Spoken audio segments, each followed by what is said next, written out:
Chris with James Baxter and Jolyon Harrison. Talk about a labour of love. What an incredible achievement in a year, or not much more than a year. To be fair, it's been 2.5. 2.5. Yeah. That's even better. But Jolyon bought GP2. This is the famous ERA GP2 that's gone through all sorts of iterations, including at one stage having a streamlined body and a Jaguar engine. But Jolyon, when you acquired it, what state was it in?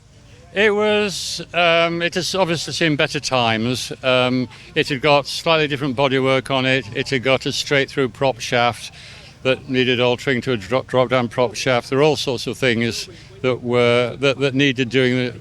But the basis was there. Yeah. Lots of parts were stamped GP2, so lots of original parts. And so was that all the work of Gordon Chapman? Because he started the rebuild from the Jaguar. Yeah, he started it. But there are all sorts of things that hadn't been done to it, and we had to sort of pick up the challenge from that point. And James, your aim was to make it better than original, cutting out all Peter Berthen's mistakes? Well, that's a real deep question, isn't it? It is. Yeah, better than original. So original was not very successful, as we all know. Yeah. We wanted to put it back to a specification that we liked, that we can use. Which involved making it look cool, which is the straight-through bodyline. But that's putting it back to original spec. Right. So they ran it like that for a year before they went for the straight-through prop. So we felt wholly justified in doing it, putting it back as it should be. And we've got loads of photos of it looking like this. So we copied bonnet catchers and detail like that, but also more fundamental things from photographs. Yeah. And we felt we were doing our duty. Absolutely, putting it right. Yeah. After all these years, because Peter was, in a way, he was imitating Mercedes without really knowing what he was doing. Well, even like today, there's a lot of looking over shoulders in paddocks, isn't there, in Formula One? And it was happening back then, of course. The similarities are massive, and then the iteration straight on to BRM after this, you don't need to screw your eyes up too much to see that as well. Let's have a look at the car in its beautiful condition. It's immaculate. What is the body new? Well, the tail is the same one it has that when we bought it, and it's the same nose. We didn't have to replace the bonnet, but we did for more accurate detail. Right. And then obviously the three-quarter back panel is new because it's well dropped.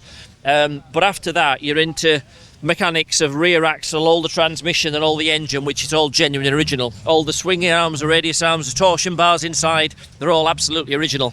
Well, it was lucky that it survived that period as a two-seater Jaguar. Yes, it was, because they kept all the transmission in there. Yeah. I think they got rid of first and second gears, I've read somewhere. So effectively they had an overdrive. They could have used third and fourth with the ERA box, and then a Jaguar engine and gearbox up ahead.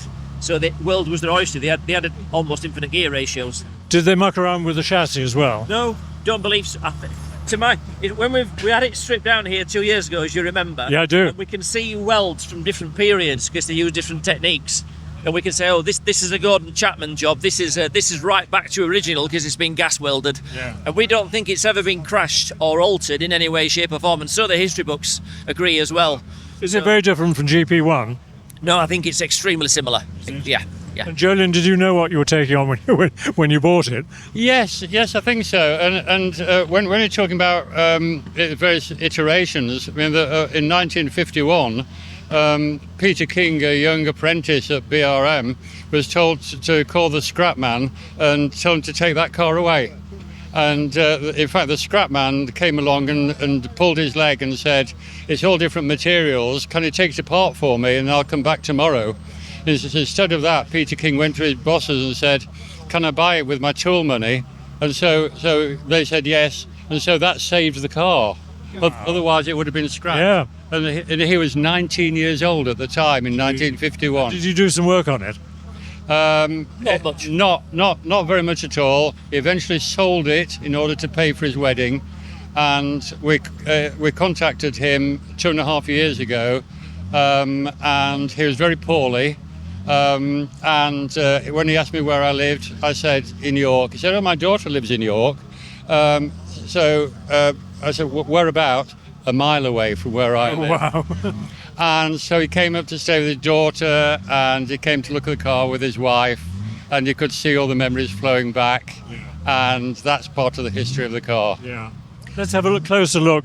2-litre engine. No, it was 2 litre when we got it, but we've put it back to original spec 1500. Oh, have you? So we've taken the moral high ground, you might say, but it's genuine 1500. But of course, that's short stroke. Yes. So there's a benefit. Is it a lighter engine too? Well, it's the same block. Right. Put a new crank and rods in it, Yeah. which are about the same weight, but there's a lot of modern technology gone into it because it's made by Arrow, and brand new pistons. Yeah. But to 7.5 compression ratio, there's no trick bits in it. No. I mean, Tom says the 1.5 is almost as quick as a 2-litre. It's just out of slow corners it loses a bit. It's all to play for. It is. And then transmission, you had to drop the transmission, drop the drive shaft. That's right. So it comes out of the bell housing, drops down with a pair of bevel gears, Right. prop shaft under your bum, bevel gears back up again. So you're picking up the gearbox with the lower shaft. Yes. Was that the original design? It was. Yeah. So you're absolutely as low as you can be. The prop shaft is about half an inch under your bum. Well, you Very close. keep your fingers crossed. Let's go. It'll get interesting. Yeah.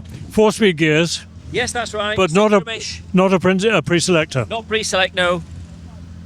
Yeah, so it's all in the back there, joined onto the final drive, which is a ZF diff, and then you've got a de Dion rear end, so there's a trunnion block in the rear, Yeah. which is... It slides up and down. That's right. Yeah. And when you took it to test it last week, any surprises? How nice it felt, to be honest. Yeah. Oh God, yeah. God, yeah. I mean, I don't know how to sort of put into words that you feel you're in something special. It's busy. There's a lot going on. Although it's just a 6-cylinder engine, there's supercharger going round. There's a lot of gears, and you kind of feel the importance of it. You ain't just jumping in a go-kart. It feels like a lot of motor car. And front suspension similar to R4D. It's identical, yeah. Yeah. And the same as the C-Type. So C, D and E are all the same. Yeah. Torsion bars going across. But of course the E-Type's got torsion rear as well. And handling okay. Gorgeous. Really? Yeah, absolutely. Straight out of the box. Straight out of the box. We've replaced a lot of bushes and things. Yes. So we're kind of not surprised. It's got twin leading shoe brakes on all 4 corners, so the brakes are good. There's a little bit too much travel, that's fine tuning. And we need to move the pedal so we can toe and heel it and stuff like that. But yeah, you can turn into corners, it feels absolutely lovely. It's got suspension, it's got shock absorbers that work. And hydraulic brakes rather than cable. Yeah, that's right. It feels like a big circuit car. Yeah, It feels definitely it'd be at home at Silverstone or Brands Hatch or somewhere like that. So what's going to be its first race meeting? Well, I don't know. I'm going to HillClimb it exclusively, but James can race it as much as he wants. So That's all right. It's up to James. We've nudged Goodwood. It ought to be at Revival. We would like it to be there. It would be lovely. I think it would be highly appropriate, but Yeah. we're awaiting our invitation. There's VSCC Mallory as well in between. That might be a nice little run. Yeah, should be. Well, congratulations, A, on buying it, and B, on fixing it. A wonderful job, and I never dreamt that we would see it this year, complete and running at Prescott. What a treat.